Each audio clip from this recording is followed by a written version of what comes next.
Hello guys and welcome back to Current Technologies. I am Michael and you are watching the Complete Android Development Diploma for Beginners. In the last video we talked about the Java variables, and in today's video we will continue talking about some other stuff about the Java variables that we didn't discuss in the last video. This program that you can see, we already did some changes in the last video to our first Java program to discuss the variables. And you already had these two examples about variables and how we store these values inside variables, one called variable example and called another one called var1.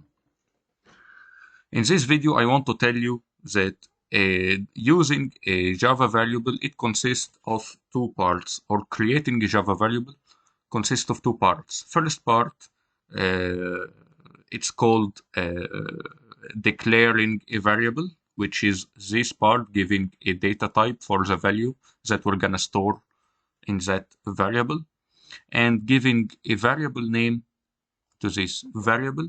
This part or this process called variable declaration.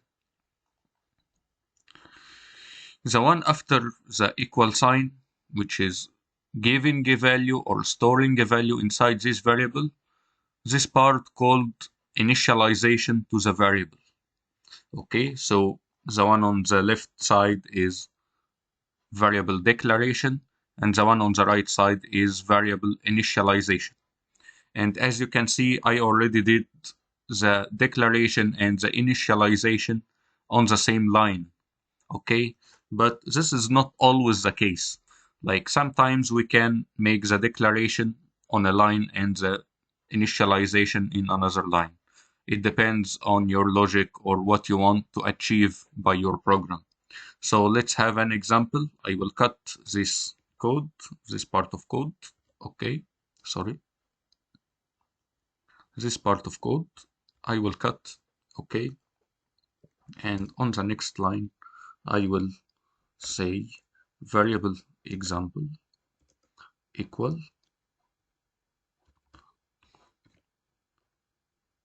hello world. So here in the first line I did the variable declaration, and in the next line I did the initialization. So it's not always the case to make it on the next line. I can put it anywhere here, it's okay. But just notice that you cannot use this variable or do any operation to this variable before you initialize the variable. Initialize means storing a value or giving a value to this variable. Like for example, in this line number 9, I'm using the variable called variable example, printing the value in it. So I cannot cut this line and use this variable before it's already initialized. Here I'm using the variable in line number 6 and initializing it in line number 8. So as you can see, it's giving me a red line, which means there is an error here, and it's giving you a hint about the error, telling you variable example might not have been initialized. So always make sure to initialize a variable before using it. Let's go back. Yeah, now it's okay. Let's run our program.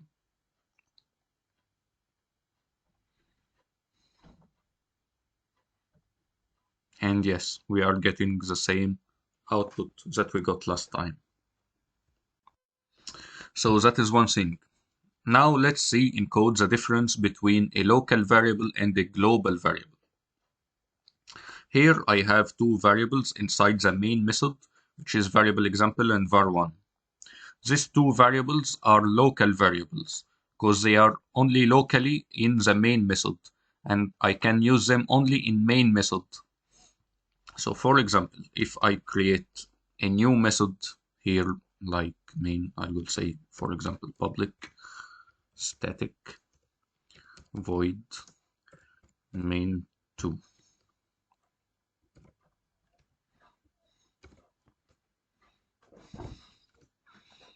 I cannot, for example, use var1 in main2 method. Here it's giving me an error. It cannot recognize what is var1 because var1 is only visible or accessible inside the main method because it's a local variable.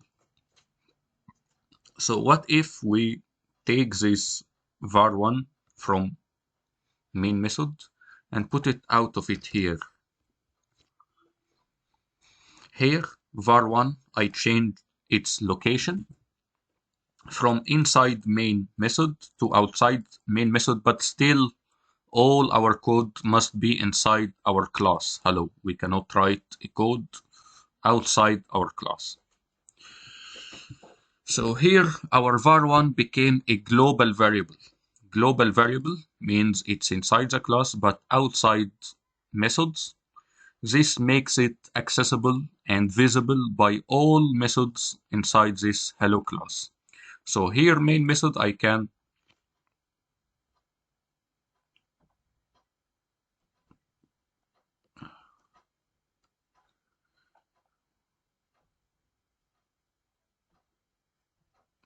yeah, it's giving me an error because it's not static. I will put static keyword, it's okay. Don't worry about static keyword for now. We'll talk about it later when we reach the object-oriented programming part. So here the var1 is a global variable.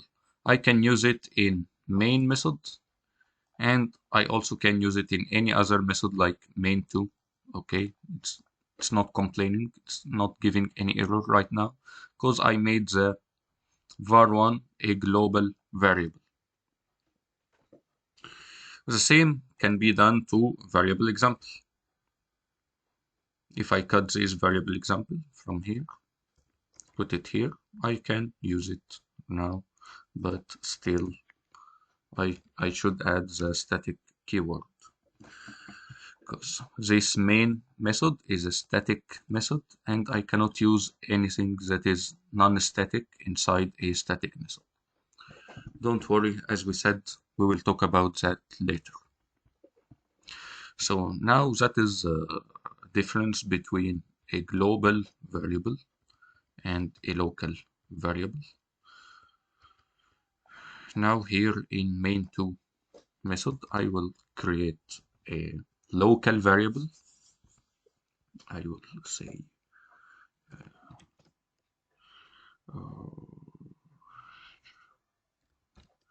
var2 equal 20.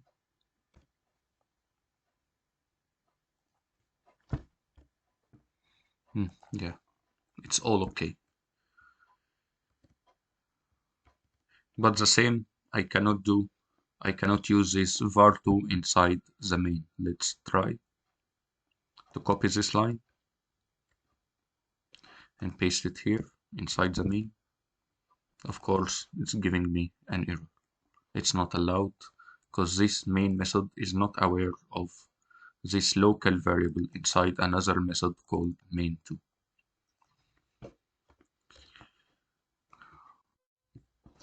So now you already have an idea about the scope of a variable.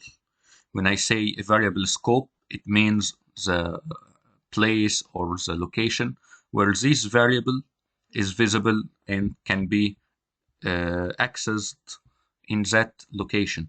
So here the scope of variable example is the main method. All the space between line 6 and line 13. This is the scope of variable example. So in that scope where variable example is visible, I cannot create another variable, okay, with the same name, variable example. Yes, it's giving me an error. Why? Because variable name must be unique in the same scope. Here in the same scope, we have two variables, okay, called variable example. This is not allowed. Only one variable, okay, can carry one name at such a scope. So to fix this, I will cut this line, okay, but I will paste it here in our main2 method. And now it's giving me no error. Why? Because I paste that code, or I declared this variable example, the new variable example, in a different scope. This different scope is not aware of the variable example in main. It's in main2. So it's giving me no error because it's in a different scope. What about var1? var1 now is a global scope. Sorry, global variable, which means it's visible in all these methods. What if I want here inside this method to declare a variable called var1?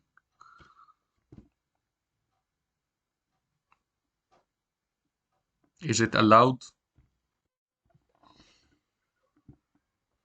Here, yes, it's allowed because here we are a local scope, so we can use the local variable, not the global variable. So here I can initialize this var1, give it, for example, 25 value, and now, yes, it's working. What else? Yeah, we want to talk about the variable name. We mentioned in the last video that variable name must not contain any space in between. Like here, variable example, it consists of 2 words, but if I made a separation between these 2 words by space, it's giving me an error. It's not allowed for any variable name or any method name in Java to contain any space. So what is the solution? As you can see, if variable name contains multiple words or more than one word, to differentiate between the end of the first word and the beginning of the second word, you can make the first word in the first letter, in the second word, you can make it a capital letter or uppercase letter. Also, you can do another thing, which is using this underscore. This also can be used. It's giving you an error only because it's different between variable example here, the declaration and initialization names are not the same. But for me here, if I put string, like, yes, it's working just fine. So here is also the naming that you should follow while coding in Java. So yeah, that's all for this video. If you find it helpful, please like and share. Also subscribe to our channel for more videos to come soon. And please also, you can join, or you are welcome to join our student community on Facebook, where you can ask questions, communicate directly with me, and collaborate with your other students. You are always welcomed to join and ask questions and interact there. So see you in the next video, and happy coding.